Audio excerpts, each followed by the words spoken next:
আজকের গল্প প্রেম প্রদীপ পর্ব ১৬। রাইটার আরিশানুর ছদ্মনাম। সমুদ্র চুপচাপ দাঁড়িয়ে আছে হাসপাতালে গেটের সামনে। এখন রাত, দাদিকে আইসিইউতে রাখা হয়েছে, ক্যাবিনে আনা হয়নি। সমুদ্র বুঝে গেছে দাদির বাঁচার সম্ভাবনা খুবই কম। ডাক্তার হওয়ার সুবিধার্থে সে জানে লাইফ সাপোর্ট গেলে খুব কম সংখ্যক রোগী ফিরে আসে। দাদির বয়স এমনি ৭০-এর চেয়ে বেশি, চান্স খুব কম। কী যে হয় আল্লাহ ভালো জানেন।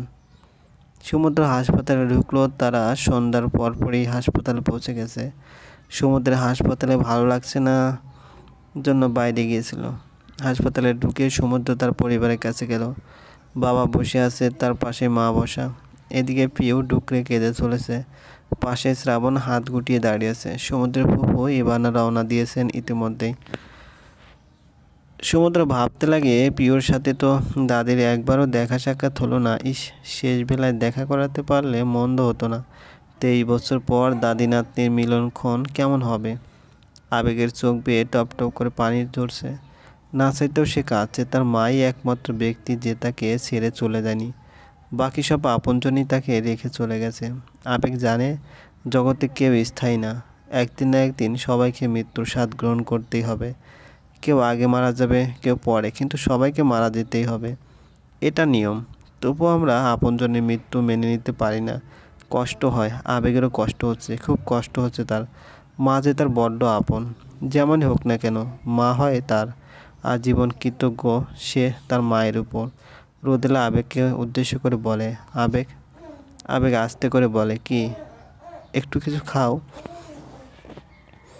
তোমাকে খুব ক্লান্ত দেখাচ্ছে। আবেগ রোদেলার দিকে তাকালো। রোদেলার বুক কেঁপে ওঠে। আবেগের চোখগুলো লাল টকটকে হয়ে গেছে। রোদেলা দ্রুত আবেগের হাতে রাখলো। আবেগের হাতে হাত রাখা যাচ্ছে না, মনে হচ্ছে রোদেলার হাত পুড়ে যাবে। সে আবারও আবেগের কপালে হাত রাখলো। রোদেলার চোখে মুখে আতঙ্ক। আবেগের গা পুড়ে যাচ্ছে জ্বরে। কি আশ্চর্য, মাত্র ৩ ইঞ্চি দূরে থেকেও সে বুঝলো না আবেগের গায়ে এত জ্বর। রোদেলাকে ঘাবড়াতে দেখে আবেগ মৃদু গলায় বলে, সামান্য ঠান্ডা গলায় হালকা জ্বর এসেছে, এত টেনশন করার কোনো কারণ নেই। রাত তো অনেক হলো, তুমি পিউকে নিয়ে বাসায় যাও। মেয়েটা এত কাঁদছে কেন? এমন নরম মনের মেয়ে ডেন্টিস্ট কীভাবে হলো? রোদেলা অদ্ভুত চোখে আবেগের দিকে তাকালো। আবেগ বিড়বিড় করে বলতে রাখে, এখনও তো অনেক কিছু দেখা বাকি আছে রে মা। এখনই এত কাঁদলে তো হবে না, শক্ত হতে হবে, পাথরের মতো শক্ত হতে হবে রে মা। জীবনটা পাহাড়ের মতো কঠিন, আর তোকেও পাথরের মতো শক্ত হতে হবে। তা না হলে জীবন নামক পাহাড়ে ধাক্কাইতে ভেঙে গুড়গুড় হয়ে যাবি মা। রোদেলা উঠে দাঁড়ালো। সে হেঁটে হেঁটে সমুদ্রের কাছে গেল। সমুদ্র তখন সবে ডাক্তারের সাথে দেখা বলে বের হয়েছে। মাকে তার দিকে এগিয়ে আসতে দেখে তার মেজাজ খারাপ হয়ে গেল। মানুষ যখন দুশ্চিন্তায় থাকে তখন অকারণে মেজাজ খারাপ হয়। সমুদ্রের বেলাও তাই ঘটল। রোদেলা সমুদ্রের কাছে গিয়ে বলে, তোমার বাবা অসুস্থ, অনেক জ্বর, কি করবো এখন? তুমি তো ডাক্তার। সমুদ্র তেজি গলায় বলে, আপনাকে কিছু করতে হবে না, দয়া করে চলে যান, তাহলে কৃতজ্ঞ হব। আর বাবাকে নিয়ে আপনার ভাবার আমি কোনো কারণ দেখছি না। এত ভাবার স্বাদ থাকলে আর ছেড়ে যেতেন না। রোদেলা ছেলের কথা পিঠে উত্তর দিল না, কড়া চোখে তাকিয়ে থেকে শুধু বলল, মায়ের সাথে কেউ এভাবে অভদ্রের মতো কথা বলে? সমুদ্র চোখ ছোট ছোট করে বলে, অভদ্রতা করিনি, জাস্ট সেইং দ্য ফ্যাক্ট। আপনি যান তো প্লিজ, আমাদেরকে আমাদের মতো থাকতে দেন। রোদেলা আহত গলায় ছেলের কথায় সমুদ্র তাকে আলাদা ভাবছে।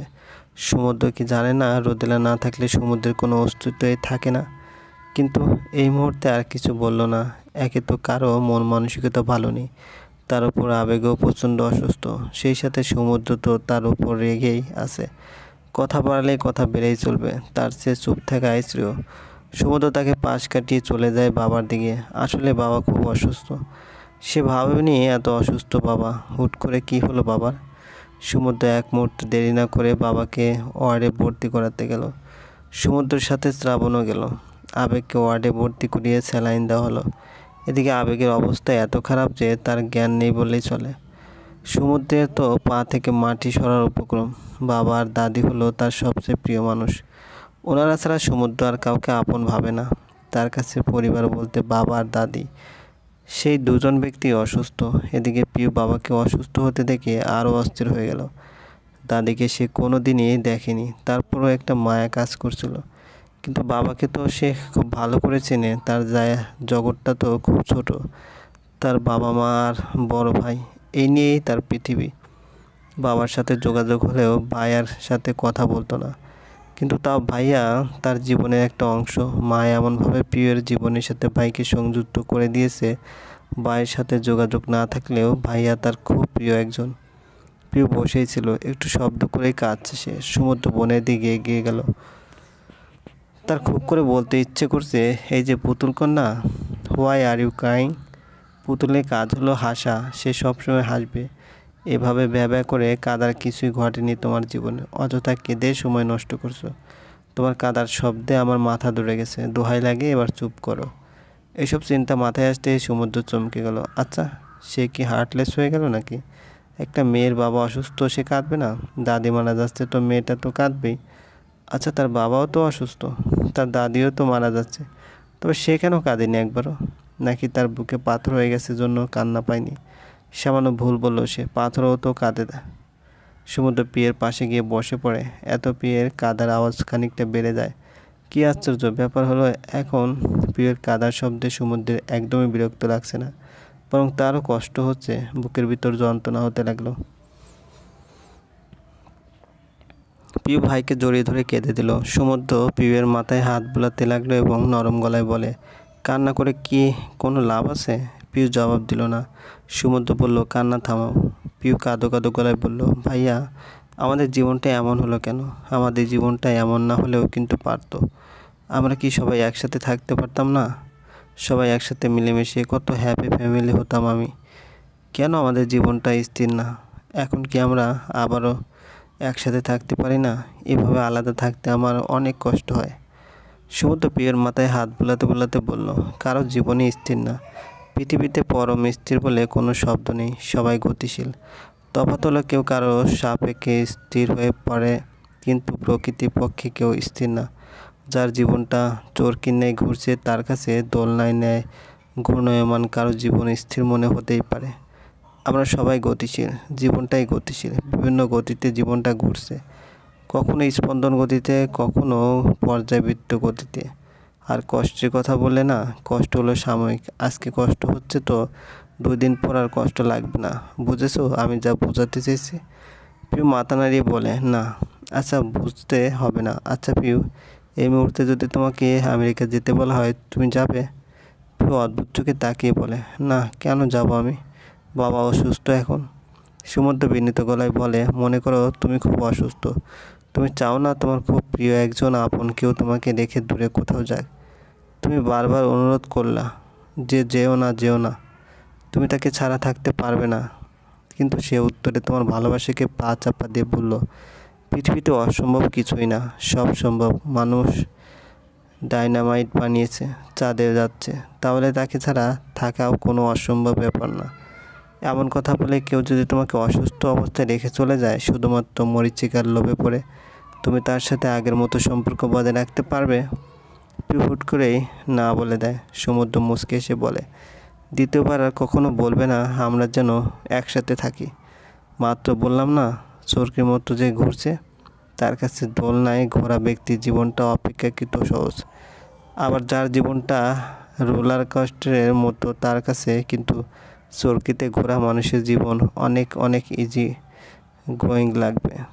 তোমার সাপেক্ষে উত্তরটা না ছিল, তাহলে আমার সাপেক্ষে যখন পরিস্থিতি ঘনিয়ে আসবে, আমাকে বাধ্য করবে না, কারণ তুমি নিজেই বলেছো এমন কেউ তোমার সাথে করলে তুমি তাকে মাফ করতে না। তুমি আমার বোন, তোমার সাথে খুব কম সাক্ষাৎকার হয়েছে, তবুও আমি তোমাকে স্নেহ করি। তোমার যে কোনো অসুবিধার সময় আমাকে কাছে পাবে। যদিও বা তুমি আমেরিকা থাকো, বাংলাদেশের একজন সাধারণ ডাক্তার তোমাকে কোনোভাবে কোনো দিনই দিয়ে সাহায্য করতে পারবে না। সমুদ্র থেমে গিয়ে জোরালো কণ্ঠে বলে, still I am always there for you, always. কাউকে পাশে পাওয়াটাও খুব ভাগ্যের ব্যাপার। পিউ কেঁদে দিল। সমুদ্র আর বসে রইল না, সে হাঁটা দিল কাদার মতো। ইচ্ছেই বলেনি সে, তবুও কেন মেয়েটা কাঁদছে? তার পুনরায় বলতে মন চাচ্ছে, পুতুল কন্যা, you are not born for cry. আচ্ছা, পিউ কি কোনোদিন জানবে তার ভাই তাকে পুতুল বলে ডাকে? সমুদ্র ভাবছে, না জানাই উত্তম। কিছু কিছু কথা আবেগ তো থাকাই বেশি ভালো।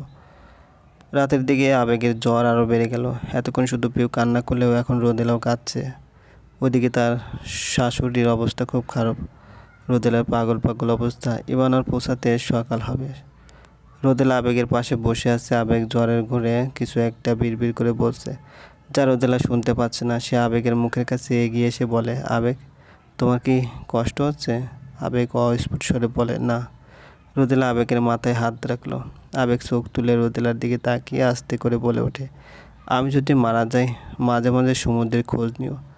আমি আর তুমি ছাড়া সমুদ্রের আর কেউ নেই। রোদেলার চোখ ভরে উঠল। আবেগের কথা শুনে তার বুকটা ছ্যাদ করে ওঠে। সে তো হয়ে যায়। আবেগ হুট করে মারা যাওয়ার কথা কেন বলছে? এমন অলক্ষণের কথা মুখে এনে কেন আনছে? তখনই আবেগ প্রচণ্ড জোরে জোরে কাঁদতে লাগলো। কাঁদতে কাঁদতে তার মনে হচ্ছে নাড়ি ভুড়ি সব ছিঁড়ে ছুঁড়ে বেরিয়ে আসছে। আবেগের নাকে কেমন যেন একটা গন্ধ এসে লাগলো। ফিনাইলের গন্ধ।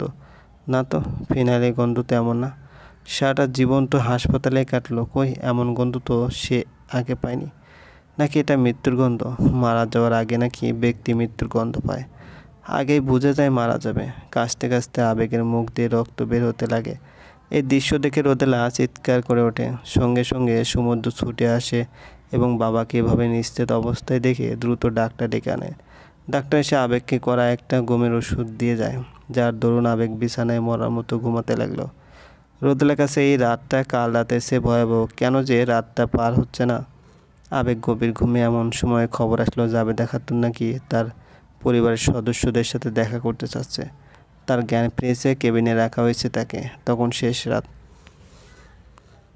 রোদেলা আর পিউকে নিয়ে সমুদ্র আর শ্রাবণ কেবিনে ঢুকলো। রোদেলা যখন কেবিনে পা রাখে তখন জাবেদা খাতুন বেডে শুয়ে মৃত্যুর সাথে পাঞ্জা লড়ছেন। জাবেদা খাতুনের জ্ঞান এসেছে। সে রোদেলাকে দেখে খানিকটা ভরকে গেল, আরও চমকে গেল রোদেলার পিছনে থাকা মেয়েটাকে দেখে। জাবেদা খাতুনের মনে হলো সে কিশোরীর বয়সের নিজেকে দেখছে, একদম তার মতো দেখতে মেয়েটা। জাবেদা খাতুনের চোখ পানিতে ভরে উঠল। আজকে যখন ডাক্তারকে বলল তার পরিবারের সাথে দেখা করতে চান, সবার আগে রোদেলায় আসলো। এই কি সেই রোদেলা যাকে সে বাজারি মেয়ে বলে গালি দিয়েছিল? এই কি সেই রোদেলা যার চরিত্রতেও অপবাদ দিতে সে পিছু পা হয়নি? যদি সেই রোদেলাই হয়ে থাকে তাহলে কাঁদছে কেন মেয়েটা? রোদেলার তো হাসা উচিত। তিনি হাতের ইশারায় রোদেলার পিউকে আসতে বলল। এদিকে সমুদ্র বেরিয়ে গেল। ডাক্তারের সাথে কথা বলতে চাচ্ছে সে। আইসিইউ থেকে কেন বের করলো? রোদেলা জাবেদা খাতুনের পাশে বসলো। জাবেদা খাতুন রোদেলা হাত চেপে ধরে বলে, রোদেলা, আমাকে ক্ষমা করে দিস রে মা। অনেক জ্বালাইছি তোকে, অনেক কষ্ট দিছি, জীবনটা নরক করে দিছি তোর। তোর ছেলেকে তোর বিরুদ্ধে দিয়ে গেছি, মাফ করে দে। আমি মরে যাচ্ছি রে। তোর ক্ষমা না পেলে কবরে সাপে কামড়াবে। রোদেলা কাঁদতে কাঁদতে বলে, মা প্লিজ চুপ করেন। আপনার কিছু হবে না, সুস্থ হয়ে আবার বাড়ি যাবেন। বাড়ি গিয়ে আর তোকে জ্বালাইতে পারবো না। আমার আয়ু শেষ, জীবনের বাতি নিভে গেছে। সমুদ্রকে ডাক, ওকে তোর নামে অনেক বাজে বাজে কথা বলছি। শেষ সময় ক্ষমা চাই ওর কাছে, সব সত্য কথা বলে দিই। রোদেলা বলে ওঠে, কোনো দরকার নেই মা, ও আপনাকে অনেক সম্মান করে। আমি চাই আজীবন সমুদ্র আপনাকে এভাবে এই জনসম্মানের দৃষ্টিতে দেখে। আমি ক্ষমা করে দিয়েছি আপনাকে। জাবেদা খাতুন পিউয়ের দিকে তাকিয়ে বলে, আমার নাতিনটা তো খুব মিষ্টি দেখতে। তোকে দেখে মরণে আফসোস কমে গেল। তোকে দেখে চোখটা শান্তি পেল। শ্রাবণ নানির কাছে এসে দাঁড়ালো। জাবেদা খাতুন হালকা গলায় বলে, শ্রাবণ রে, ভালো থাকিস। আমার মেয়েটাকে শেষবার দেখলে কলিজাটা ঠান্ডা হইতো। রোদেলা খুব কান্না পাচ্ছে। মৃত্যু এমন একটা জিনিস যা চোখে পানি আনবে। কেন যে মানুষ অমর না, তাহলে এই কষ্টটা পেত না। জাবেদা খাতুন আর কথা বললেন না, আজীবনের জন্য চুপ হয়ে গেলেন। রোদেলা হু হু করে কেঁদে দিল। মাকে জড়িয়ে ধরে পিউও কাঁদছে। অন্যদিকে আবেগ প্রচণ্ড জ্বরে আচ্ছন্ন।